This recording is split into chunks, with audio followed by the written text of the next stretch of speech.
This is Claudio Gonzales. And as we saw earlier, you're going to see, in between business, a whole bunch of our activists come up on this stage and tell their stories. You saw it for those who were still here at the end of the last session, teacher leader, someone who's been involved in the teacher leader program, somebody who's been involved in the Pittsburgh recommitment program.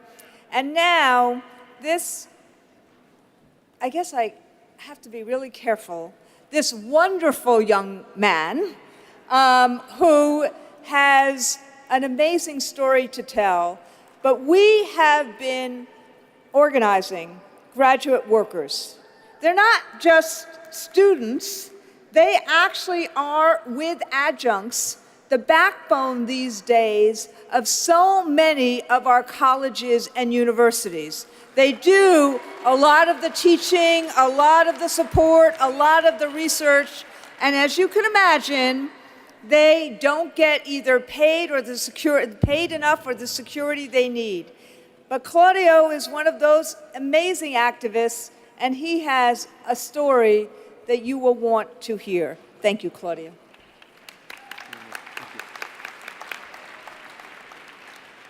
Can I bend this out? Yes. You can do whatever you want. Okay, no, it's good. All right, thank you. Buenas tardes, compañeros. Me llamo Claudio Gonzales, and I'm a graduate worker at the University of Chicago. I'm also co-president of GSU, the union that overwhelmingly voted union yes last October, more than 2-1.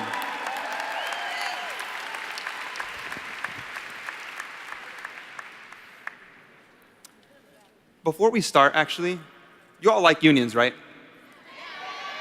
My union would love, the university still won't bargain with us. We would love some solidarity right now, so I'm a millennial, I'm gonna take a quick selfie. Let's just do this real fast.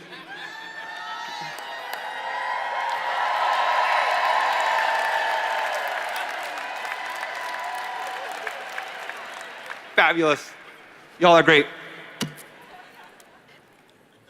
So, at the end of last year, the House passed a tax bill that Trump assured us would help working people.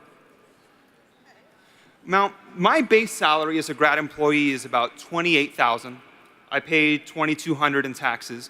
But under the House GOP tax plan, tuition assistance becomes taxable. So money I never see gets figured into my gross income.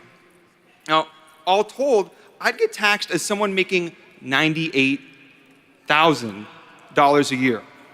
So my tax bill would skyrocket to $15,000, which is more than half my salary. I'm a mathematician, trust me.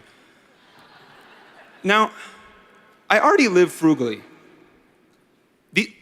These aren't my shoes. I cut my own hair. I don't go to the doctor because I'm afraid of the medical bills. In one form or another, I've worked at least 2 jobs the entire time that I've been in school. Right now, I'm working 3. And while this tax plan ended up being replaced by another that didn't target grad assistance, that precariousness of higher education remains. It structurally defines who can even think about graduate school in the first place. And universities across the nation have allied with Trump to block grad workers like me from unionizing. Some have even threatened international students could be deported for union activity. That ain't right. These are the people who argued in court. They're not working, they're teaching. They are afraid collective bargaining will destroy the relationship of gracious benefactor and grateful recipient.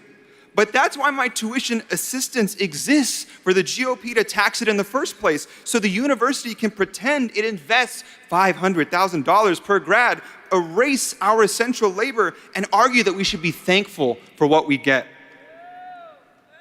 This is a national narrative that human rights, like healthcare and like education, are gifts handed out by corporations. This lie keeps a small elite in power at the cost of working people. But we'll not accept that.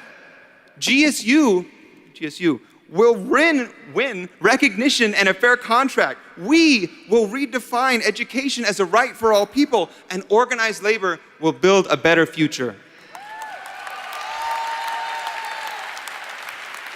Thank you very much.